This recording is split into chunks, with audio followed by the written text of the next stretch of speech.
नमस्कार दोस्तों, सिविल ज्ञान में आपका स्वागत है। तो आज के इस वीडियो में हम लोग जानने वाले हैं कि आरसीसी बीम की डिज़ाइन कैसे होगी दोस्तों।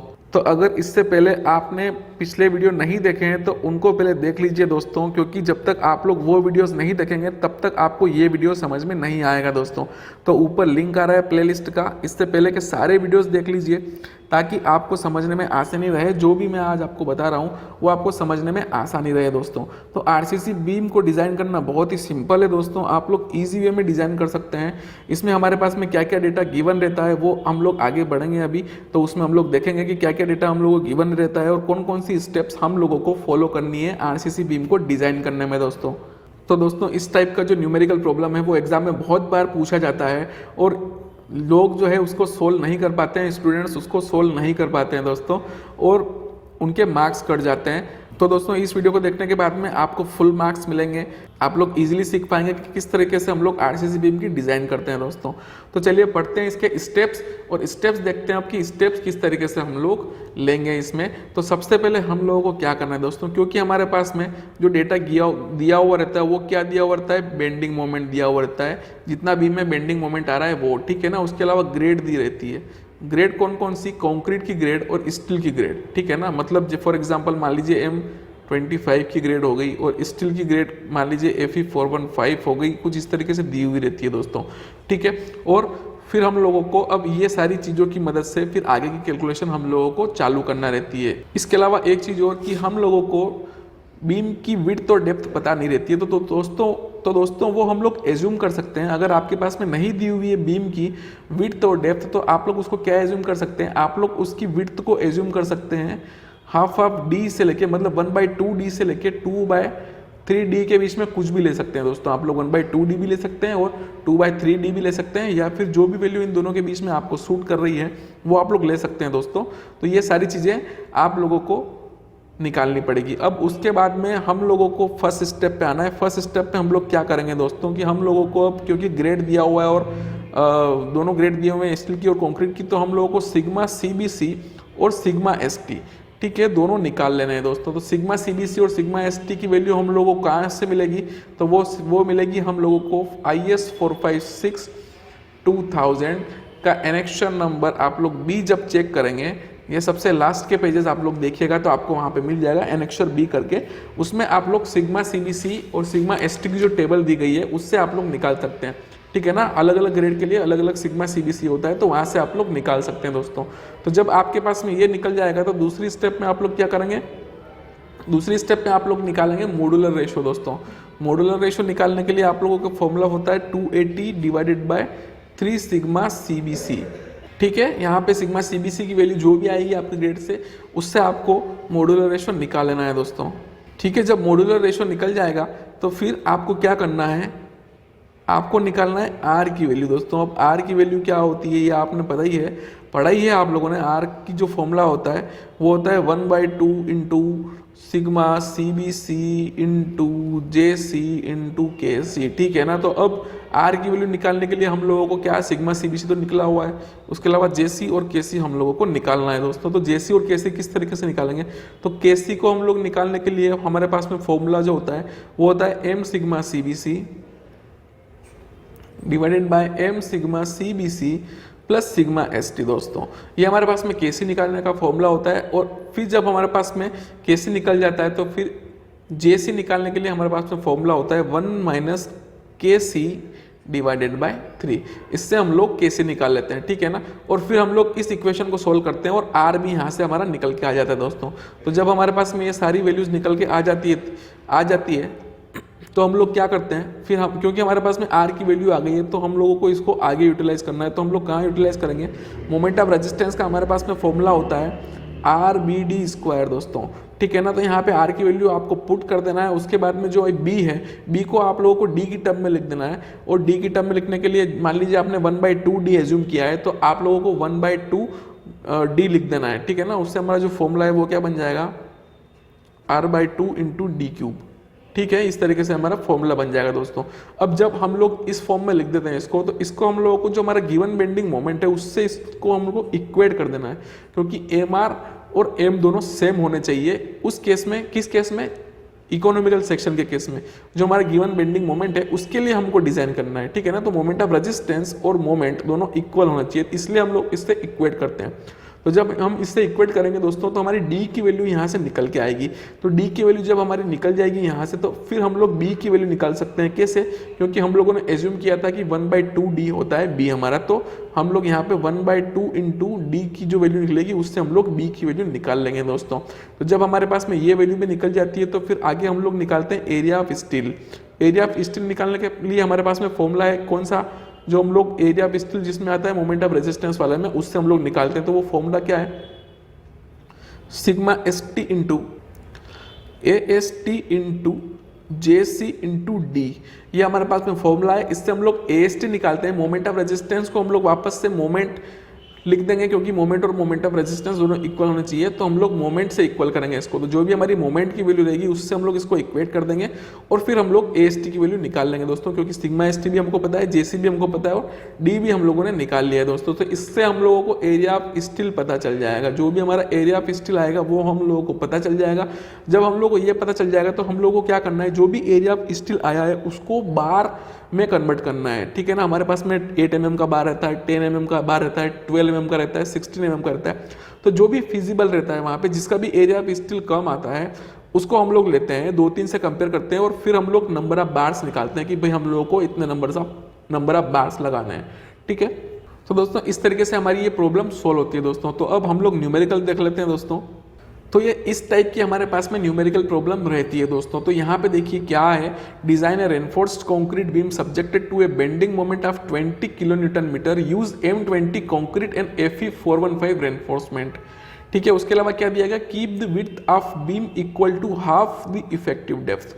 तो ये इस तरीके से दिया हुआ है। तो यहाँ पे हम लोगों को तो भाई बताया भी हुआ है कि यहाँ पे आप लोगों को विड्थ किस तरीके से लेनी है दोस्तों। तो यहाँ पे क्या क्या दिया हुआ है आपके पास में, यहाँ पे बेंडिंग मोमेंट दिया हुआ है। तो मैं यहाँ पे लिख लेता हूँ गिवन क्या है बेंडिंग मोमेंट, कितना दिया गया है बेंडिंग मोमेंट मतलब m, वो दिया गया हमारे पास में 20 किलो न्यूटन मीटर। तो इसको मैं न्यूटन mm में कन्वर्ट कर लेता हूँ। तो 10 की पावर 6 से मैं इसको मल्टीप्लाई कर दूंगा तो न्यूटन mm में कन्वर्ट हो जाएगा दोस्तों, ठीक है। हमारे पास में ये दिया गया है। उसके बाद में हमारे पास ग्रेड क्या दी हुई है, M20 की।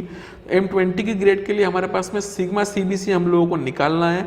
M20 की ग्रेड से हम लोगों को IS 456 में जाना है और वहाँ से टेबल से हम लोग निकालेंगे तो वो आती है 7 न्यूटन पर mm स्क्वायर, वहाँ से वैल्यू देखने पे, ठीक है। उसके बाद में हमारे पास में दिया गया है Fe415 steel.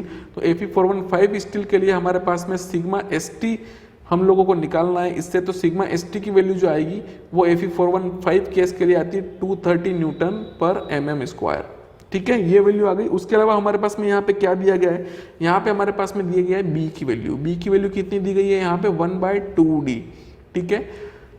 Keep the width of beam equal to half the effective depth, ठीक है ना। तो B इक्वल टू 1/2D हो गया। और एक चीज हम लोगों को निकालनी है यहाँ पे मॉड्यूलर रेशो। तो मॉड्यूलर रेशो हम लोग निकालेंगे यहाँ पे। तो मॉड्यूलर रेशो बन जाएगा हमारा 280 डिवाइडेड बाय 3 सिग्मा CBC। तो सिग्मा CBC की वैल्यू यहाँ पे पुट करेंगे तो ये निकलता है 13.33। तो ये हमारे पास में इस तरीके का डेटा हमारे पास में अवेलेबल हो जाता है और इसको अब हम लोगों को फॉर्मूले में पुट करना है दोस्तों। तो अब यहाँ पे हम लोगों ने सिग्मा CBC की वैल्यू निकाल ली। यहाँ पे Fe415 के लिए हमारे पास में सिग्मा ST की वैल्यू जो निकल के आ रही थी वो हम लोगों ने निकाल ली। उसके अलावा यहाँ पे हम लोगों ने m निकाल लिया दोस्तों। अब हम लोगों को क्या करना है, हम लोगों को निकालना है k की वैल्यू। तो k की वैल्यू निकालने के लिए हमारे पास में फॉर्मूला है m sigma CBC divided by m sigma CBC plus sigma ST, ठीक है। और यहाँ पे हम लोग सारी वैल्यूज पुट करेंगे।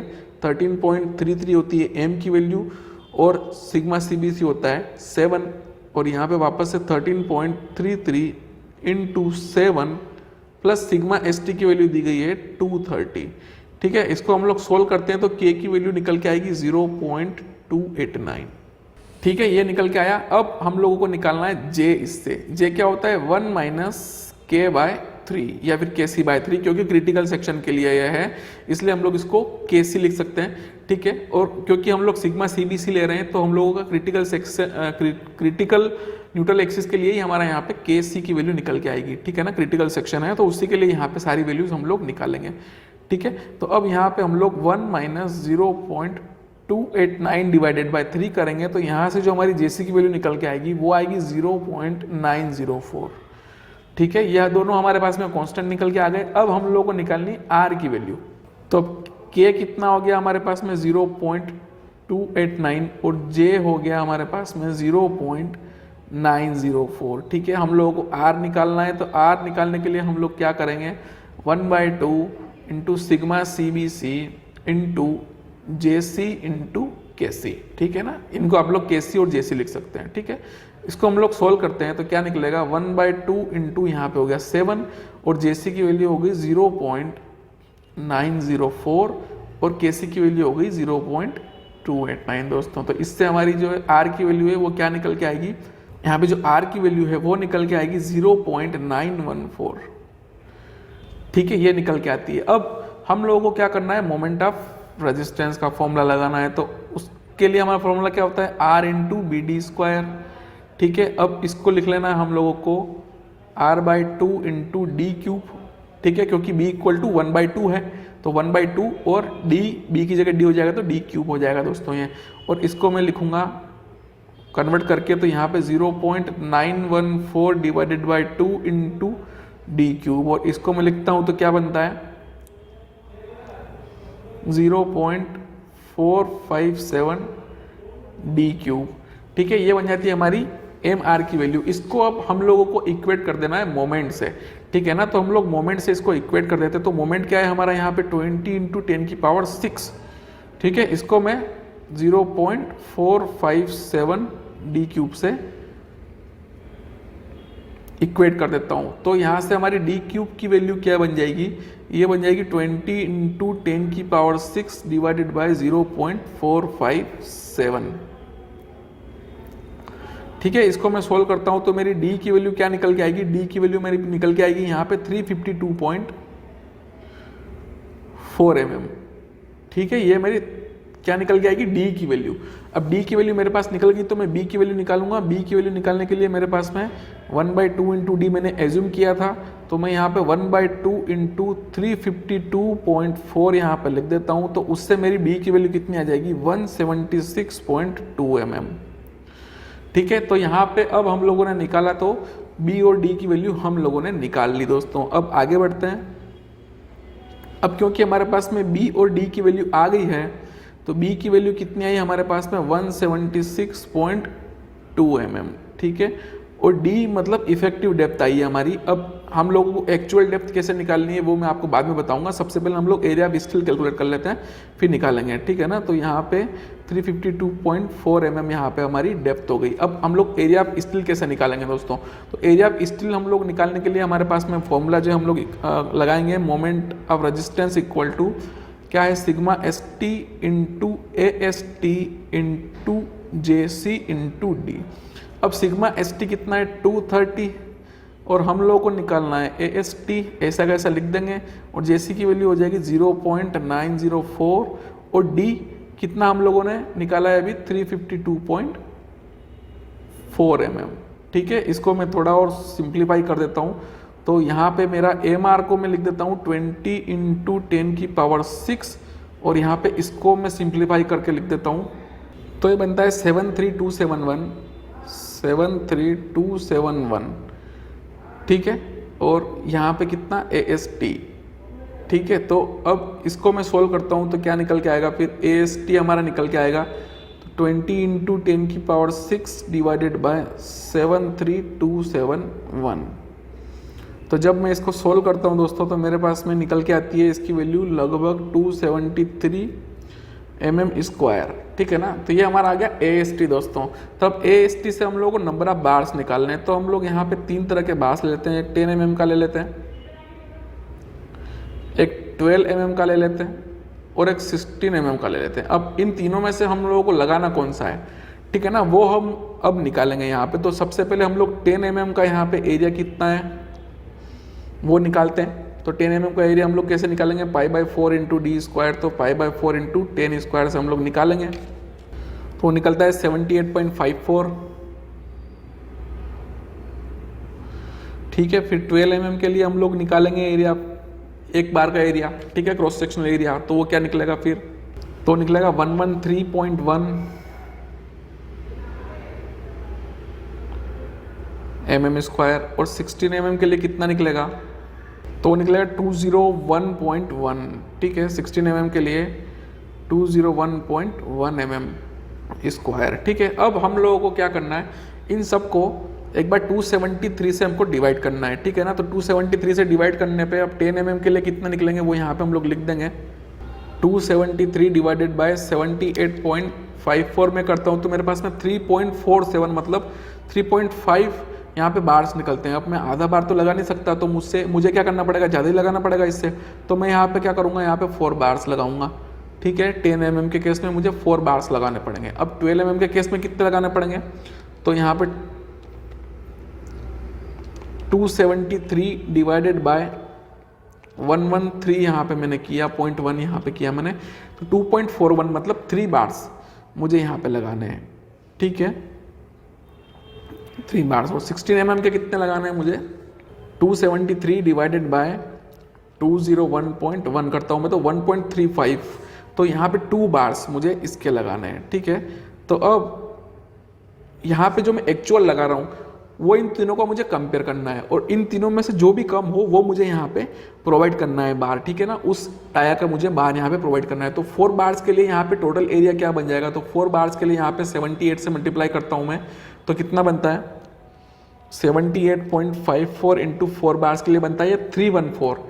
ठीक है, 10 mm के लिए क्या बनेगा 314 mm² लगभग। ठीक है, और 12 mm के लिए कितना बनेगा 113.1 इंटू 3 बार्स, तो बनता है 339.3। तो मैं 339 इसको यहाँ पे लिख देता हूँ। ठीक है, और 16 mm के लिए क्या बनेगा, 16 mm के लिए मैं यहाँ पे लिख देता हूँ। 16 mm के लिए बनेगा ये 2 बार्स है ना, 201.1 इंटू 2, तो ये बनता है 402.2। ठीक है, तो 402.2। अब इसके कंपेयर में ये तो बहुत ज़्यादा हो जाएगा, और इसके कंपेयर में 339 भी बहुत ज़्यादा हो जाएगा। कौन सबसे पास है 273 के, वो है 314। तो हम लोग क्या करेंगे, provide 4 bars of 10 mm dia. ठीक है, हम लोग प्रोवाइड तो करने में कुछ भी कर सकते हैं, लेकिन क्या वापस कॉस्ट ज़्यादा चली जाएगी। ठीक है ना, और एरिया पिस्टल भी बढ़ जाएगा। ठीक है ना, तो एरिया पिस्टल बढ़ेगा तो इकोनॉमिकल नहीं रहेगा फिर।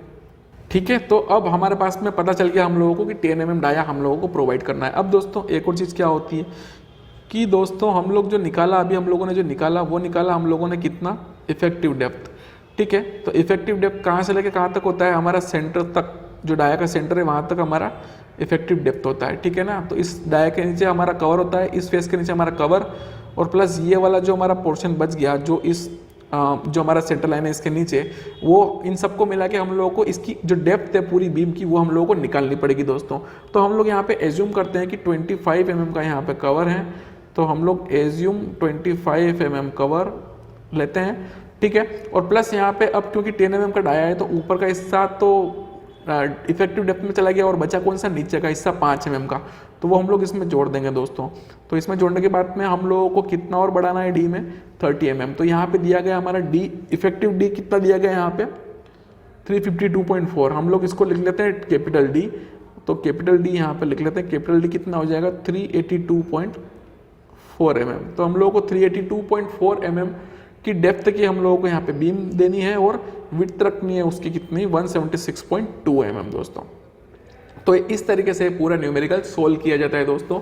तो उम्मीद करता हूँ कि आप लोगों को समझ में आया होगा। ये वीडियो समझ में आया हो तो लाइक ज़रूर कीजिए, इस वीडियो को अपने दोस्तों के साथ में शेयर कीजिए ताकि वो भी सीख सकें।